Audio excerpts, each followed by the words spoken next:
प्रेक्षकांक नमस्कार। इष्टानो भलायकीच्या मॉडर्न युगातल्या कार्यावळीन तुमका उर्बे भरीत येवकार। मॉडर्न होमिओपॅथीच्या क्युरेटिव्ह लाइन ऑफ ट्रीटमेंटाच्या आधारान मॉडर्नाच्या दुयेंतींनी हो धोक्याचो पावणो कसो टाळू येता हे पळयले। त्रास करपी गंभीर दुयेंसाचेर मॉडर्न होमिओपॅथी आपल्या कितल्याशाच वर्साच्या संशोधनाच्या आधारान हजारांनी दुयेंतींक सामान्य जीवन जगपाक मजत करता। डॉक्टर विजय कुमार माने अखंडितपणान संशोधन करतात आणि होमिओपॅथी उपचार पद्धतीन एक नवी क्रांती हाडटा। उण्या खर्चान खर दुयेंसाक तोंड दिवन मॉडर्न होमिओपॅथी असंख्य पीडित आयज सामान्य जिवीत जगताना दिसतात। खर दुयेंसाविशीं जनजागृती करताना होमिओपॅथी उपचार पद्धती सगळ्या अर्थान कशी योग्य आसा हे लेगीत मुखार हाडपाचो उद्देश ह्या कार्यावळींतल्यान करता। वर्ल्ड हेल्थ ऑर्गनायझेशनान लिव्हर सिरोसिसा खातीर मरण येवपी लोकांच्या वाडट्या आंकड्याविशीं खर हुस्को परगटायला। देखून आमच्या प्रेक्षकांक ह्या कार्यावळीच्या माध्यमांतल्यान आव्हान करता की आमच्या ह्या समाज प्रबोधनात तुम्ही वांटेकार जायात। ही एका तरेची तुमची सामाजिक जबाबदारीच थारता। इष्टानो भलायकीच्या मॉडर्न युग कार्यावळीन आयज सावन लिव्हर सिरोसिस ह्या गंभीर दुयेंसाचेर डॉक्टर विजय कुमार माने सरांचे खासा मार्गदर्शन तुमकां मेळटलें। लिव्हर सिरोसिस हे अतिशय घातक दुयेंस कळनासतना शरीरान पातळत असता। ताचे निदान जाय मेरेन दुयेंती सामको मरणाच्या दारान पाविल्लो असता। हालीच नामनेचे बॉलिवूड अभिनेते बिग बी हांणी लेगीत आपल्या लिव्हराची कार्यक्षमता उणी जाल्या अशें जाहीरपणान सांगिल्लें। कांय वर्सां पयलीं तांच्या शरीरान हेपेटायटीस ह्या जंतून संक्रमण केल्ल्यान तांच्या लिव्हराची कार्यक्षमता 75% उणी जाल्ल्याचे वैजकी तज्ञांक दिसून आयिल्लें। सांगपाचो तात्पर्य इतलोच की लिव्हर संबंधित दुयेंसाविशीं तुमी सामके सतर्क रावपाक जाय। आधुनिक जीवनशैलीक लागून तुमी स्वताच कळनासतना शरीराक लुकसाण करतात, हे तुमी टाळपाक जाय। समाज सुदृढ जावपाक जाय, पण जिविताक वेडो घाल्ल्या ह्या खर आनी गंभीर दुयेंसाक आडावपाचें काम मॉडर्न होमिओपॅथी वरवीं कशें करतात हाचो प्रत्यक्ष अनुभव लिव्हर सिरोसिस आनी मॉडर्न होमिओपॅथीच्या ह्या खासा कार्यावळींतल्यान तुमकां मेळटलो। वैद्यकीय क्षेत्रामध्ये अनेक उपचार पद्धती विकसित होत असताना रोगाच्या मुळावर इलाज आणि पर्सन ॲज अ होल या मूळ तत्वांमुळे होमिओपॅथी आज आपलं स्थान भक्कमपणे टिकून आहे। त्याचबरोबर होमिओपॅथीबद्दल मोठ्या प्रमाणात होत असलेल्या जनजागृतीमुळे सर्वसामान्यांपासून ते अतिश्रीमंतांपर्यंत सर्व वर्गातील लोक आज होमिओपॅथीकडे वळत आहेत। जगभरामध्ये आज होमिओपॅथी क्षेत्रात तज्ञ संशोधक आपल्या संशोधन आणि अनुभवाद्वारे एकीकडे अनेक दुर्धर व्याधीतून असंख्य रुग्णांना रोगमुक्त करून त्यांना सामान्य आणि आरोग्यपूर्ण आयुष्य जगण्यात मदत करत आहेत, तर दुसरीकडे मोठ्या प्रमाणात होमिओपॅथीबद्दल जनजागृतीही करत आहेत। होमिओपॅथी विश्वातील असंच एक व्यक्तिमत्व मॉडर्न होमिओपॅथीचे संस्थापक आणि मुख्य कार्यकारी अधिकारी डॉक्टर विजय कुमार माने।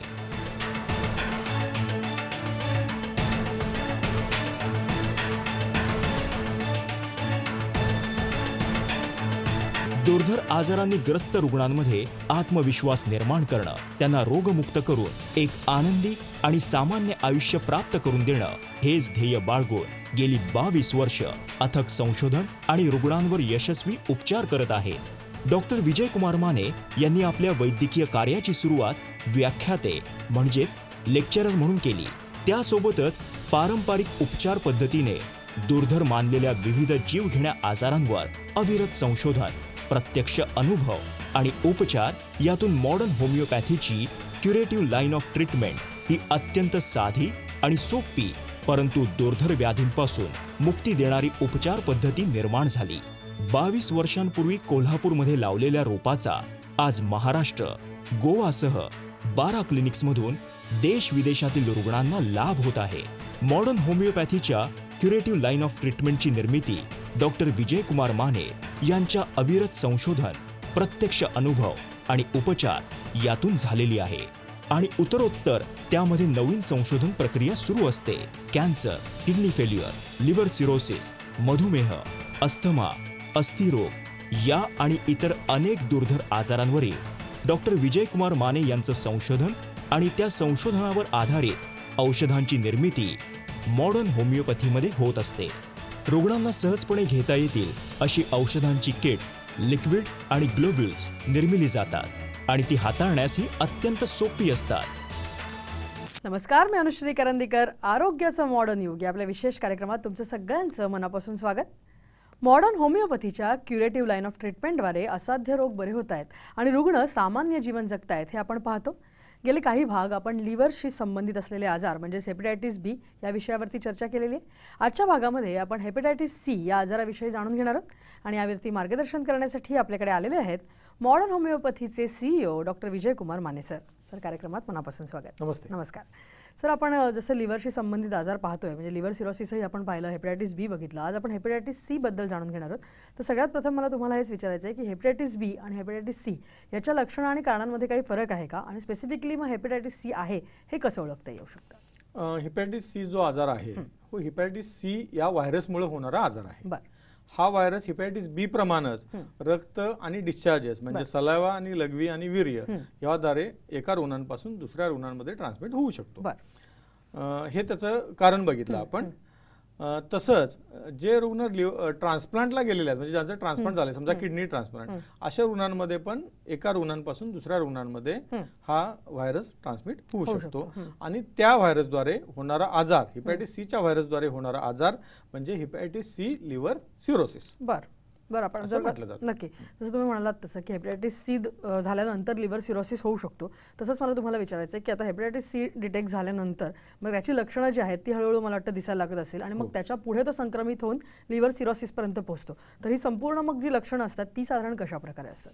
हेपॅटायटिस सीचा व्हायरस शरीरात आल्यापासून ते आजार होईपर्यंत मधला हा पिरियड जातो. ओके. तो पिरियड साधारणपणे 5 ते 10 वर्षात सुद्धा असू शकतो. त्याच्या आधी कधी तर त्याला ते ट्रान्समिशन आजार शरीरामध्ये व्हायरस आलेला असू शकतो. हा आजार जो आहे हा हेपॅटायटिस सीच्या अँटी HCV नावाची टेस्ट आहे, त्या अँटी HCV नावाच्या टेस्टमुळे हा आजार डिटेक्ट होऊ शकतो. ती टेस्ट डिटेक्ट करते की हेपॅटायटिस सी व्हायरसला शरीरामध्ये जर अँटीबॉडी असतील तर याचा अर्थ शरीरामध्ये हेपॅटायटिस सी हा व्हायरस आहे. त्या व्हायरसच्या परिणामांतर्गत म्हणजे तो व्हायरस जो लिव्हरला डॅमेज करतो त्यामुळं होणारा आजार म्हणजे लिव्हर सिरोसिस किंवा मग नंतर होणारा लिव्हर कॅन्सर, हे दोन त्याचे कॉम्प्लिकेशन आहेत. ज्या टेस्ट आपण बघितल्या की जसं हेपॅटायटिस बीच्या टेस्ट आहेत त्या प्रकारच्या टेस्ट आहेत. एक टेस्ट म्हणजे अँटी HCV टेस्ट, शरीरात व्हायरस आलाय ते कळणारी, आणि जर सिरोसिस असेल तर त्यासाठी तद अनुषंगिक असणाऱ्या टेस्ट म्हणजे सोनोग्राफी, लिव्हरची इलेस्टोग्राफी, काही वेळा लिव्हरची बायोप्सी, नंतर लिव्हर एन्झाईमच्या टेस्ट जसं बिलिरुबिन, SGOT, SGPT, ALP ह्या टेस्ट ज्या आहेत या टेस्टमुळं हेपॅटायटिस सी मुळे त्या पेशंटमध्ये लिव्हर सिरोसिस झाला आहे किंवा नाही हे कळून येते. काही वेळेला मग लिव्हर बायोप्सी, काही वेळेला लिव्हरचा MRI किंवा लिव्हर इलेस्टोग्राफी यावरून आपल्याला कळते की या रुग्णाला लिव्हर सिरोसिस आहे किंवा नाही. साधारणपणे 70% लिव्हर डॅमेज झाल्यानंतर त्या रुग्णाला लिव्हर सिरोसिस ची लक्षणं दिसायला लागतात. बरं. जसं तुम्ही म्हणालात तसं की ह्याच्यामध्ये बराचसा काळ जाऊ शकतो आणि त्याच्यानंतर ही लक्षणं दिसायला लागतात आणि मग कुठेतरी डायग्नोसिस होतं. त्या अनुषंगाने आपण जसं हेपॅटायटिस बी मध्ये बोललो की तो संसर्गजन्य आहे, तर हेपॅटायटिस सी मध्ये सुद्धा अशा प्रकारे याची भीती असते का किंवा ही लक्षणं असतात का की जेणेकरून हाही आजार संसर्गजन्य असू शकतो? हा संसर्गजन्य आजार आहे. आपण जसं बोललो होतो की जे संसर्गजन्य जे फॅक्टर आहेत ते फॅक्टर मुळेच होणारा हा आजार आहे, एका व्यक्तीपासून दुसऱ्या व्यक्तीकडे. याला ब्लड बॉर्न डिसीज असं किंवा सेक्शुअली ट्रान्समिटेड डिसीज असं सुद्धा आपण म्हणू शकतो. नक्की. आता जर का आपण म्हटलं की अशा प्रकारे हाही संसर्गजन्य आजार आहे आणि जर का वेळीच आपलं निदान नाही झालं आणि जर का तो आजार वाढला, जसं तुम्ही म्हणाला तसं की बराचसा काळही त्याच्यामध्ये निघून जातो, तर मग एवढ्या प्रकारे जर का हा आजार संक्रमित झाला शरीरामध्ये तर त्याचे काही गंभीर स्वरूपाचे परिणाम दिसू शकतात का? सगळ्यात गंभीर स्वरूपाचा परिणाम म्हणजे लिव्हर सिरोसिस होणं, लिव्हर खराब होणं आणि तद अनुषंगानं इतर ऑर्गन सुद्धा फेल्युअर होणं. जसं हिपॅटोरिनल सिंड्रोम मध्ये किडनी फेल्युअर होतं, अमोनिया नावाचा घटक वाढल्यामुळे आणि इतर दूषित पदार्थ वाढल्यामुळे हिपॅटिक एन्सेफॅलोपॅथी जी होते त्यामध्ये रुग्ण कोमामध्ये जातो किंवा असंबंध बडबड करायला लागतो. अशा प्रकारे इतर ऑर्गन सुद्धा अफेक्ट होतात. मग बाकीचे गोष्टी की मग भूक न लागणं, वारंवार ताप येणं, ब्लड मध्ये मग हिमोग्लोबिन कमी येणं, प्लेटलेटचं प्रमाण खूप मोठ्या प्रमाणामध्ये कमी येणं, इतर अनुषंगिक लक्षणं दिसून येतात. नक्की. म्हणजे ही जर का लक्षणं आपण जर का विचारात घेतली तर ह्याच्यामुळे संपूर्ण इम्युनिटीवरती किंवा इम्युन सिस्टीमवरती याचा परिणाम होतो आणि त्याच्यामुळे बाकीची इन्फेक्शन्स जी आहेत ती पण पटापट लागू शकतात, असं काही होतं का याच्यात? होतं ना, पूर्ण इम्युनिटीच खाली येते किंवा रक्तातले दूषित पदार्थ जे आहेत ते वाढल्यामुळे बऱ्याचशाच गोष्टी बिघडतात किंवा पोर्टल हायपरटेन्शन झाल्यामुळे किंवा पोर्टल व्हेन थ्रोम्बोसिस झाल्यामुळे पोटामध्ये पाणी होणं आणि रक्ताच्या उलट्या होणं हे पण एक खूप कॉमन लक्षण या आजारामध्ये आहे. नक्की. तर तुम्ही म्हणालात तसं की आपण ही लक्षणं जी आहेत ती बघितली आणि जसं आपण म्हणतोय तसं की हाही एक संसर्गजन्य आजार आहे, हेपॅटायटिस बी प्रमाणे हेपॅटायटिस सी सुद्धा. त्याची लक्षणं आणि कारणं आपण पाहिली. अशा प्रकारचे रुग्णही आपल्याकडे अनेक येतात. त्याच्यावरती कशा प्रकारे मॉडर्न होमिओपॅथी काम करते हे तुमच्याकडनं मला जाणून घ्यायचं आहे. परंतु इथे वेळ झाली एका छोट्याशा ब्रेकची.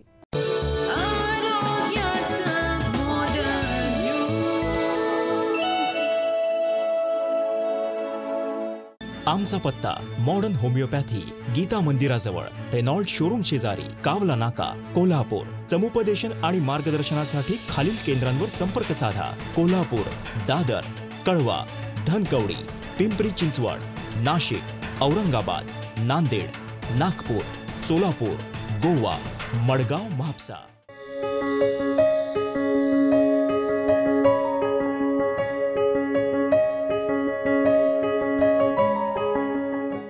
सल्ला आणि मार्गदर्शनासाठी मिस्ड कॉल द्या 7038833881 किंवा 7038833882. संपर्क क्रमांक 9730339009 किंवा 937272800. आमचा टोल फ्री क्रमांक आहे 1800-121-8009. जन्म आणि मृत्यू या दोन बिंदूंमधील अंतर म्हणजे जीवन होय.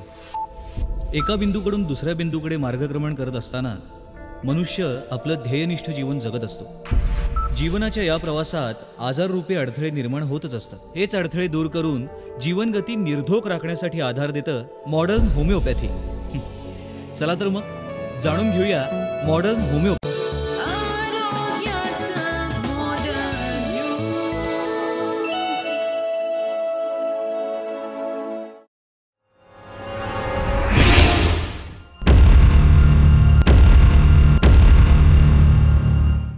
ब्रेकनंतर आरोग्याचं मॉडर्न युग या आपल्या विशेष कार्यक्रमात तुमचं सगळ्यांचं पुन्हा एकदा स्वागत. आपण हेपॅटायटिस सी या आजाराविषयी चर्चा करतोय. अशाच प्रकारे हा आजार असणाऱ्या सुनंदा जाधव म्हणून रुग्ण आहेत. त्यांचा अनुभव आपण त्यांच्या तोंडून ऐकणार आहोत. माझं नाव सुनंदा संभाजी जाधव. मी कळवा इथे राहते. वय माझं 72 वय आहे. मला जरा म्हणजे थोडं पोटामध्ये भरायचं, असं गॅस वगैरे झाल्यासारखं असं वाटायचं. एकदा मी गावाला गेले होते त्यावेळी माझ्या नाकातोंडातून रक्त फार गेलं. त्याच्यानंतर मग औषध वगैरे करून थोडं बरं वाटलं आणि नंतर काय मी तपास केलेला नाही, डॉक्टरकडे गेलेली नाही. त्याच्यानंतर माझ्या पोटात फार भरायला लागलं. मला थोडा त्रास जास्त व्हायचा. अंधेरीला जात होते मी, तिथे डॉक्टर होते, त्यांच्याकडे जात होते मी. मला हप्त्यातून एक वेळा इंजेक्शन द्यायचे. ते 10,000चं एक इंजेक्शन होतं, ते मी इंजेक्शन घेत होते. अशी मी 15 इंजेक्शनं घेतली त्यांच्याकडून. त्याच्यानंतर मला काय बरं वाटायचंच नाही. माझं कधी रक्त कमी व्हायचं, कधी मला चक्कर यायचं, कधी 2-2, 3-3 दिवस माझं डोकं दुखायचं. मी झोपून असायचे, जेवणसुद्धा मला जायचं नाही. अक्षरशः मी रडून दिवस काढायचे.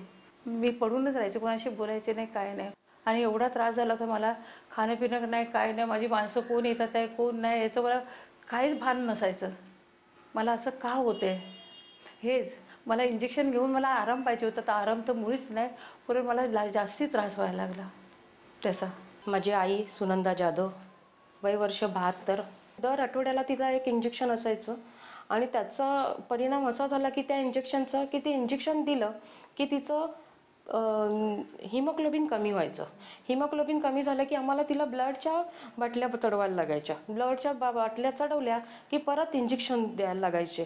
अक्षरशः तिच्या तोंडाला चव नाही, म्हणजे अन्न पाणी तिच्या घशात जात नव्हते. हे सगळं पूर्ण आजारी असल्यासारखी ती पेशंट दिसत होती आम्हाला. हिला हेपॅटायटिस सी झालेला आहे. तिचं लिव्हर 70% डॅमेज आहे. काही उपयोग होणार नाही, तुम्ही काही करू नका. जेमतेम यांचं वय आता म्हणजे 1-2.5 वर्ष त्या लाईफ जगू शकतील. त्यामुळे तुम्ही त्यांना त्यांच्यासाठी एक खाणं पिणं काय असेल ते करा. त्यांना गाडी घेऊन त्यांना मस्तपैकी फिरायला घेऊन जा आणि त्यांचं लाईफ त्यांना जगून दे. हां, एवढंच ह्या आजाराचं आम्हाला त्यांनी निदान आणि त्याचं एक उपचार सांगितला. त्याच्या पलीकडे आम्हाला काहीच नाही. आम्हाला असं वाटलं की आम्ही उगीच ॲलोपॅथिक औषध चालू केलं आणि त्यानंतर मग मी डॉक्टर विजय माने यांच्या मॉडर्न होमिओपॅथिक क्लिनिकमध्ये आले आणि डॉक्टरांना आईच्या आजाराचं जे सविस्तर आहे ते निदान केलं आणि त्याच्यानंतर डॉक्टरांनी मला आईला न भेटता त्या आजाराचं निदान सांगितलं आणि मला सांगितलं इकडचे औषधं चालू कर, बघ आईला या 2 महिन्यातच तुला बरं वाटेल म्हणून. आणि त्याच्यानंतर मला वाटतं नोव्हेंबरपासून आम्ही त्यांचं औषध स्टार्ट केलं. औषध स्टार्ट केल्यानंतर आम्हाला 2 महिन्यातच त्यांचा अनुभव चांगला आला. मुळात म्हणजे जे ती तिच्या तोंडात म्हणजे अन्नपाणी जे जात नव्हतं ते पहिलं आधी तिला जेवण व्यवस्थित जायला लागलं. तिची भूक एवढी वाढली की आम्हीच हसायचो की अगं आई एवढं कशाला जेवतेस म्हणून. म्हणे खूप हसायचो आम्ही, अगं किती खाते आता बस झालं म्हणून असं बोलायचो आम्ही. म्हणे नंतर मग हळूहळू तिच्या म्हणजे पूर्ण बॉडीमध्ये सुधारणा होत आली हे आम्हाला पण दिसत होतं. तिचं जे ॲलोपॅथिक जेव्हा औषध आम्ही चालू केलं तर तिचं वजन 50 किलो होतं. त्याच्यानंतर आम्ही बघितलं वजन तिचं 60 किलो वजन 2 महिन्यात 60 किलो वजन झालेलं. आणि त्याच्यानंतर मग आम्ही ते औषध चालू केलं आणि मला वाटतं आज आई माझी पूर्णपणे खूप म्हणजे तिची जी ट्रीटमेंट आम्ही आज 1.5 वर्ष चालू ठेवलेली आहे ती आज पूर्ण त्या होमिओपॅथिक औषधामुळे आज पूर्णपणे बरी आहे. जानेवारीमध्ये आम्ही रिपोर्ट काढले, डॉक्टर त्याच्या आधीही रिपोर्ट काढले होते, पण जानेवारीमध्ये जेव्हा रिपोर्ट काढले त्याच्यामध्ये आम्हाला जो 70% लिव्हर डॅमेज होतं तो 60% लिव्हर डॅमेज आम्हाला दिसला. आणि आत्ताची रिपोर्ट पण आता मी काढलेले आहेत, ते पण खूप नॉर्मल आणि खूप छान आलेले आहेत. जेव्हा आम्ही त्या क्लिनिकमध्ये जाऊन सुद्धा विचारले त्यामुळे नाही रिपोर्ट खूप चांगले आहेत. या औषधाने तर साईड इफेक्ट काही जाणवलेला नाही आहे, काही म्हणजे काही नाही. उलट तिला भूक लागणं, तिला म्हणजे चेहऱ्यावर तरतरी वगैरे हे खूप म्हणजे पूर्ण तिची स्किन वगैरे आहे ना ॲलोपॅथिक औषधनी पूर्ण अशी गळाल्यासारखी झालेली होती. एखादं एकदम पोक्त म्हातारी आणि म्हणजे याच्यासाठी ती स्किन अशी गळून पूर्ण अशी म्हणजे हे होते ना पाणी सुकल्यावर कसं होतं तशी झालेली होती. पण नंतर जेव्हा हे होमिओपॅथिक औषध चालू केलं आणि त्याच्यानंतर तिची स्किन, परत तिला भूक, तिला चालणं वगैरे हे एवढं व्यवस्थित, मुळात म्हणजे तिला झोप जी लागत नव्हती ती झोप व्यवस्थित यायला लागली. तिचं डोकं दुखायचं ते डोकंही दुखणं थांबलं तिचं. औषध घेण्याची पद्धत एकदम सोपी आहे. इतर पेशंटला मी हाच सल्ला देईन की तुम्हाला जर हा आजार झाला मॉडर्न होमिओपॅथिकला जरूर भेट द्या आणि तुमचं आयुष्य तुम्ही वाढवा. काय त्रास होणार नाही आणि इतर त्रास कसलंच होत नाही त्यांच्या औषधाने, तुम्हाला बरं वाटेल एवढं सल्ला देईन मी. तर आपण पाहिलं की कशा प्रकारे ही संपूर्ण केस होती आणि कशा प्रकारे एवढ्या मोठ्या वयामध्ये सुद्धा मॉडर्न होमिओपॅथीच्या द्वारे एक सामान्य जीवन आता त्या जगू शकतात, या आजारातनं पूर्णपणे मुक्त झालेले आहेत. ही संपूर्ण केस कशा प्रकारे हँडल झालेली आहे तेही आपण ऐकणार आहोत, परंतु इथे वेळ झाली एका छोट्याशा ब्रेकची.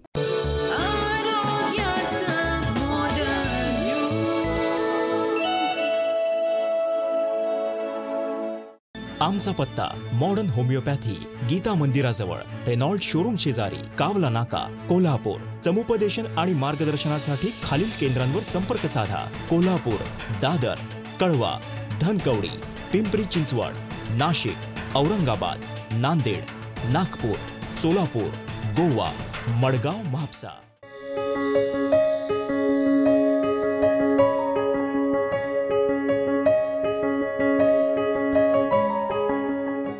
सल्ला आणि मार्गदर्शनासाठी मिस्ड कॉल द्या 7038833881 किंवा 7038833882. संपर्क क्रमांक 9730339009 किंवा 9372728009. आमचा टोल फ्री क्रमांक आहे 1800-121-8009.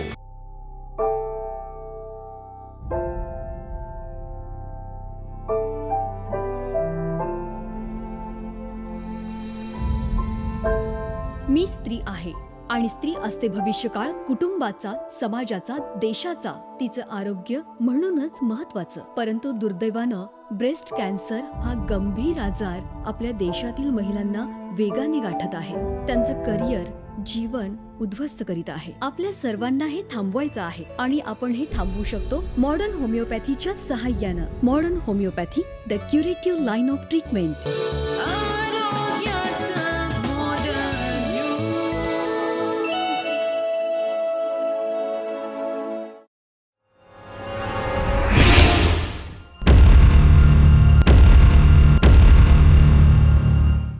ब्रेकनंतर आरोग्याचं मॉडर्न युग या आपल्या विशेष कार्यक्रमात तुमचं सगळ्यांचं पुन्हा एकदा स्वागत. असं ब्रेकवर जाण्यापूर्वी आपण सुनंदा जाधव यांचा अनुभव ऐकला होता आणि कशा प्रकारे ही संपूर्ण केस होती ही त्यांच्याकडून आपण ऐकलेली आहे. काय सांगाल ह्या केसविषयी? सुनंदा जाधव ह्या ज्या पेशंट आहेत ह्या खूप वयस्कर आहेत. 72 वर्ष त्यांचं वय होतं ज्यावेळेला आपल्याकडे आल्या त्या. त्यांना साधारणपणे एप्रिल 2014 मध्ये आजाराची डायग्नोसिस झालं, हेपॅटायटिस सी नावाचा आजार त्यांना झालेला आहे आणि नोव्हेंबर 2014ला त्यांची ट्रीटमेंट आपल्याकडे चालू झाली. एप्रिल ते नोव्हेंबर या पिरियडमध्ये त्यांना सुरुवातीला पोटात दुखणं, पोटात पाणी होणं आणि रक्ताच्या उलट्या होणं या लक्षणांसाठी हॉस्पिटलाइज व्हावं लागलं आणि त्यावेळेला त्यांना असं डायग्नोसिस झालं की त्यांना हेपॅटायटिस सी नावाचा आजार झालेला आहे आणि त्यांचं लिव्हर साधारणपणे 75% एवढं खराब झालेलं आहे. त्यामुळे त्यांना वारंवार हॉस्पिटलाइज व्हायला लागायचं, वारंवार पाणी काढायला लागायचं आणि रक्ताच्या ज्या उलट्या व्हायच्या त्यासाठी त्यांना व्हेरायसिल बँडिंग हे करायला लागायचं. ते व्हेरायसिस जे असतात ते बँडिंग करून घ्यायला लागायचे.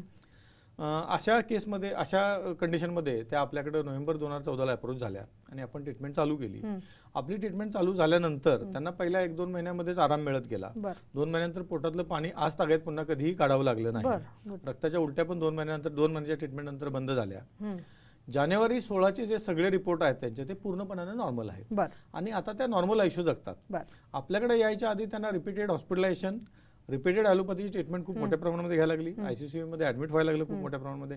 या सगळ्या गोष्टी नोव्हेंबर 2014 पासून थांबलेल्या आहेत, त्या आज तागायत थांबलेल्या आहेत आणि त्या नॉर्मल आयुष्य जगतात. म्हणजे त्याची सगळी कामं आपण जसं आधी बोललो त्याप्रमाणे क्वालिटी ऑफ लाईफ हे त्यांना मिळालेलं आहे आणि त्यांना बोनस लाईफ पुढचं जे आहे ते मिळालेलं आहे, ते चांगलं मिळालेलं आहे. नक्की. तर सर आपण बघितलं की हेपॅटायटिस सीचं निदान झालंय, लिव्हर सिरोसिस झालं आणि तुम्ही म्हणालात तसं की बऱ्याचशा ऑर्गनवरती त्याचा इफेक्ट होतो. मग ह्याच्यामध्ये जर का किडनी फेल्युअरही झालं असेल तर कन्व्हेन्शनल उपचार पद्धतीमध्ये डायलिसिसचा सल्ला दिला जातो. तर मग अशा वेळेला आपली उपचार पद्धती जर का लागू केली मॉडर्न होमिओपॅथीची तर ती मग सगळ्यावरतीच मात करते का? म्हणजे अगदी डायलिसिस सुद्धा बंद होऊ शकतं का? हो. हिपॅटोरेनल सिंड्रोम ज्यावेळेला पेशंटला होईल, ज्यावेळेला त्याचा युरिया खूप प्रमाणामध्ये वाढेल, क्रिएटिनिन वाढेल आणि बऱ्याच वेळेला रिनल शटडाऊन व्हायचा पण धोका असतो, म्हणजे किडनी पूर्णच काम करायची बंद होते. अशा वेळेला रुग्णाला डायलिसिस केलं जातं कन्व्हेन्शनल उपचार पद्धतीमुळे. आपल्या उपचार पद्धतीमुळे जसं लिव्हर काम करेल त्याप्रमाणे किडनी पण काम करावी लागते. जसं अगोदर आपण किडनीचे पण बरेचसे भाग केलेले आहेत, आपल्या उपचारामुळे काय होतं ते रुग्णाचं डायलिसिस बंद होते आपण बघितलेलं आहे. तसं या आजारामध्ये सुद्धा हिपॅटोरेनल सिंड्रोम मध्ये जसं लिव्हर काम करायला लागेल तसं किडनी पण काम करते, त्याचं युरिया आणि क्रिएटिन लेवल कमी होते आणि रुग्णाचं डायलिसिस बंद होऊन जातं आणि आपल्या उपचारामुळे लिव्हर पण मग काम करायला लागतं. सगळे क्रायटेरिया जे आहेत ते रिव्हर्स व्हायला लागतात, जे एन्झाईम्स वाढलेले आहेत ते कमी व्हायला लागतात आणि रुग्ण सामान्य आयुष्य जगू शकतो, टुवर्ड्स नॉर्मल्सी ऑफ लाईफ तो जातो. नक्की. जसं आपण आत्ता म्हटलं की आपण आत्ता जे बघितलं ते किडनी फेल्युअरचं बघितलं. आपण जसं मागच्याही भागात बोललो होतो की अशा प्रकारे हा हेपॅटायटिस बी किंवा सी ह्याच्यासारखे आजार झाले आणि जर त्याच्याकडे वेळीच लक्ष दिलं गेलं नाही आणि उपचार योग्य वेळेला जर का झाले नाहीत तर तो म्हणजे अगदी खूप मोठ्या प्रमाणावर गांभीर्य मल्टिपल ऑर्गन फेल्युअर, मला त्याच्याकडेच जायचंय की मल्टिपल ऑर्गन जर फेल्युअर असेल तर अशा वेळेला सुद्धा आपली मॉडर्न होमिओपॅथी पूर्ण उपयोगी ठरते आणि ती कशा प्रकारे? मग जसं मी बघितलं की प्रामुख्यानं लिव्हर सिरोसिस मध्ये किंवा हेपॅटायटिस सी किंवा हेपॅटायटिस बी मध्ये मल्टिपल ऑर्गन फेल्युअर कधी होतंय की लिव्हरचे एन्झाईम्स खूप वाढले आणि लिव्हरचा टॉक्सिक इफेक्टच्या एन्झाईमचा होतो सगळ्या शरीरावर.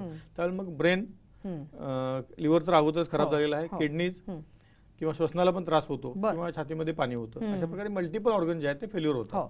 आपल्या ट्रीटमेंटमुळे लिव्हर काम करायला लागलं की त्या सगळ्या ऑर्गनमध्ये पण मग सुधारणा व्हायला लागते. इव्हन आपण आधी बघितलं की कोमामधले रुग्ण पण आपल्या ट्रीटमेंटमुळे बाहेर आलेले आहेत, जागे झालेले, त्यांनी नॉर्मल लाईफ जगतात. त्यांचे जे अमोनिया वाढेल असतो, प्लाझ्मा अमोनिया नावाचा घटक जो आहे तो खूप मोठ्या प्रमाणामध्ये वाढतो, तो पूर्ण नॉर्मल येतो काही महिन्याच्या उपचारानंतर. किडनीमध्ये जे हे वाढले असतात क्रिएटिन आणि युरिया ते कमी येतं. छातीमध्ये झालेलं प्युअरली इफ्युजन किंवा पाणी हे नाहीसं होतं, पोटामधलं पाणी नाहीसं होतं आणि पेशंट हा टुवर्ड्स नॉर्मल्सी येतो. म्हणजे इतक्या मल्टिपल ऑर्गन फेल्युअर मध्ये सुद्धा आपण बऱ्याच वेळा रुग्णाला त्या क्रिटिकल कंडिशन मधनं ओपीडी बेसिस ट्रीटमेंट मधून बाहेर काढू शकतो. पण काही वेळेला समजा जर गरज असेल तर त्याला ऑक्सिजन लावणं किंवा व्हेंटिलेटर ठेवणं या गोष्टी आणि अलॉंग विथ आवर मेडिसिन आपण करावे लागतील, खूप क्रिटिकल असेल तर. नक्की. आपण बघितलं जसं की बऱ्याच वेळेला ओपीडी बेसिसवरची जी आपली ट्रीटमेंट आहे ती उपयुक्त ठरते, परंतु काही काही वेळेला कन्व्हेन्शनल उपचार पद्धती सुरू ठेवून सुद्धा आपण आपली ट्रीटमेंट घेऊ शकतो. म्हणजे त्याच्यामध्ये पेशंट्सना काही प्रॉब्लेम होण्याचा संबंध नाही. दोन्ही ट्रीटमेंट आपल्या उपचारामध्ये आणि कन्व्हेन्शनल उपचारामध्ये कुठल्याही प्रकारचं कॉन्ट्रोवर्शियल काही हे होत नाही. बरं, पेशंटला दोन्ही ट्रीटमेंटनी मला वाटतं फायदाच होतो आणि या दृष्टिकोनात जर का त्यांनी पुढे मॉडर्न होमिओपॅथीची ट्रीटमेंट सुरू ठेवली तर मला वाटतं जे रिलॅप्स होण्याचे चान्सेस असतात किंवा आणखीन तो प्रादुर्भाव वाढण्याचे चान्सेस असतात ते कुठेतरी मला वाटतं नक्की कमी होतात आणि रुग्ण त्यातून पूर्णपणे बाहेर याची शक्यता खूप वाढते. नक्की. आपण जसं बघितलं जसं की हेपॅटायटिस सी हा सुद्धा हेपॅटायटिस बी सारखा संसर्गजन्य आजार जर का आहे तर मग अशा वेळेला त्याच्याही काही वेगळ्या टेस्ट असतात का हेपॅटायटिस सीच्या, त्या काही करायला लागतात का? यातली मुख्यतः टेस्ट आहे ती अँटी HCV नावाची टेस्ट आहे. त्या टेस्टवरून कळते की त्याला हेपॅटायटिस सीचं लागण झालेलं आहे की नाही, आजाराची लागण. आणि मग बाकीच्या टेस्ट ज्या आहेत त्या सगळ्या सिरोसिसमध्ये म्हणजे सगळ्या हेपॅटायटिसमध्ये कॉमनच आहेत की जसं सोनोग्राफी करणं, छातीचा एक्सरे करणं, लिव्हर इलेस्टोग्राफी करणं, लिव्हरचा MRI किंवा CT स्कॅन करणं बरं. आणि लिव्हरच्या एन्झाईमच्या टेस्ट करणं, ज्याला लिव्हर फंक्शन टेस्ट असं म्हटलं जातं, आणि CBCE टेस्ट. बरं. या टेस्टद्वारे आपल्याला निदान होते की या रुग्णाला लिव्हर सिरोसिस नावाचा आजार झालेला आहे. आणि कशामुळे झालेला आहे तर तो अँटी-HCV टेस्ट पॉझिटिव्ह असल्यामुळे तो हेपॅटायटिस C मुळे झालेला आहे असं आपण निष्कर्ष काढू. नक्की. मला एवढंच विचारायचं तुम्हाला की ह्याच्यावरती सुद्धा काही वॅक्सिन आता अवेलेबल आहे का? हेपॅटायटिस C वरती जर विचारलं. हेपॅटायटिस C वरती वॅक्सिनेशन ॲज सच असं काही अवेलेबल नाही आहे. बरं. पण ट्रीटमेंट कन्व्हेन्शनल उपचार पद्धतीमध्ये उपचार होतात. बरं. नक्की. म्हणजे जरी प्रिव्हेंटिव्ह नसलं तरी आपण जसं म्हणतो तसं की मॉडर्न होमिओपॅथीच्या द्वारे हा आजार संपूर्णपणे मुळापासून आपण बरा करणं शक्य आहे आणि मला वाटतं आपण रुग्णांच्या अनुभवातून ते ऐकलेलंच आहे. मला वाटतं हेपॅटायटिस C वरती आज आपण चर्चा केलेली आहे आणि या विषयावरती तुम्ही इथे एवढं छान मार्गदर्शन केलं त्याबद्दल धन्यवाद. धन्यवाद. या विषयासह आरोग्याचं मॉडर्न युग या आमच्या कार्यक्रमात इथेच थांबतोय. नमस्कार. आमचा पत्ता मॉडर्न होमिओपॅथी, गीता मंदिराजवळ, रेनॉल्ड शोरूम शेजारी, कावला नाका, कोल्हापूर. समुपदेशन आणि मार्गदर्शनासाठी खालील केंद्रांवर संपर्क साधा. कोल्हापूर, दादर, कळवा, धनकवडी, पिंपरी चिंचवड, नाशिक, औरंगाबाद, नांदेड, नागपूर, सोलापूर, गोवा, मडगाव, म्हापसा. सल्ला आणि मार्गदर्शनासाठी मिस्ड कॉल द्या 7038833881 किंवा 7038833882. संपर्क क्रमांक 9730339009 किंवा 9372728009. आमचा टोल फ्री क्रमांक आहे 1800-121-8009. Website www.modernhomeopathy.co.in. आमचा ईमेल ID आहे info@modernhomeopathy.co.in. Modern homeopathy 8009@gmail.com.